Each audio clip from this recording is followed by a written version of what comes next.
Ito na yung pinakamadali na recipe ng igado na alam ko. Disclaimer lang, hindi ito authentic. Simulan natin sa pagpe-prepare muna ng karne. Pinaka-importanting sangkap ng igado, yung atay. So, hiwain mo yung atay ng pahaba. Kung meron kang mabibilan ng lapay or spleen, okay rin yun. Dagdag maglagay ka ng lapay. Basically, kahit anong laman loob ng baboy. Pero ako, atay lang ang nilagay ko. Kasi yun lang yung meron sa palengke dito sa amin. Tapos yung karne ng baboy, mahilig ako sa kasim kasi nga mabilis lumambot, mabilis maluto at saka malinamnam. Bumili na ako ng nakaminudo cut kasi ayoko nang pahirapan yung sarili ko. Kaya mo lang sila sa malaking mangkok or mixing bowl. So, lagay mo dun yung karne ng baboy, tapos yung atay. Tapos titimplahan natin. Toyo, oyster sauce, paminta, brown sugar, tsaka laurel.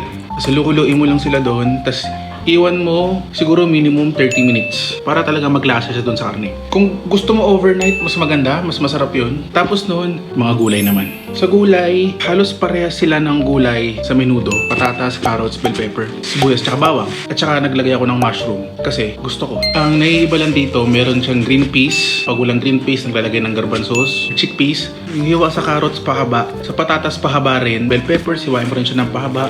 Yung sibuyas tsaka bawang, kahit panggisa lang kasi mawawala rin naman yan pag naluto. Matutunaw yan dun sa sabaw, sa katas na igado. So mag-start na tayo magluto. Ang una kong ginigisa yung gulay. So carrots tsaka patatas, gigisahin mo lang siya. So gigisahin mo siya hanggang sa may makuha kang medyo tostado na kulay. Basically, ang goal dito is maluto na siya ng halfway para pag inad natin siya sa igado, mabilis na lang. Mabilis na lang, tuloy-tuloy na lang. So pag nakuha mo na yung gusto mo na texture dun sa patatas carrots, lagay mo na yung green peas. Lagay mo na rin yung garbanzos at saka yung mushroom. Tapos, lagay mo lang ng asin at saka ng paminta. Ngayon, pag tapos mo nalutuin yung gulay, set aside mo lang, lagay mo lang sa mangkok. Doon tayo sa karne.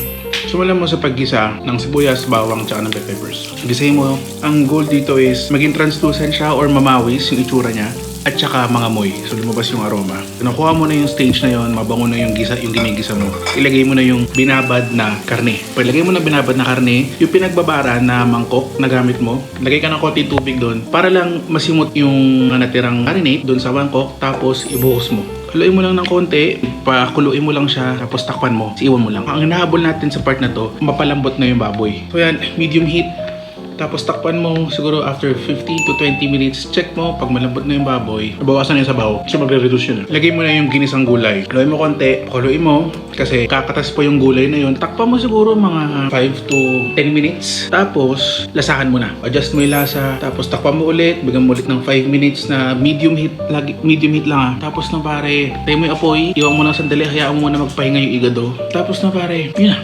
Tapos ka na. Sobrang simpleng ulam nito. Sobrang bilis hanapin na ingredients. Subukan nyo. I suggest, pag bagong luto, kanin tas igado. Tapos, pag yung matitirang igado, bukas ng umaga, ipalaman nyo sa mainit na pandesal. Pare.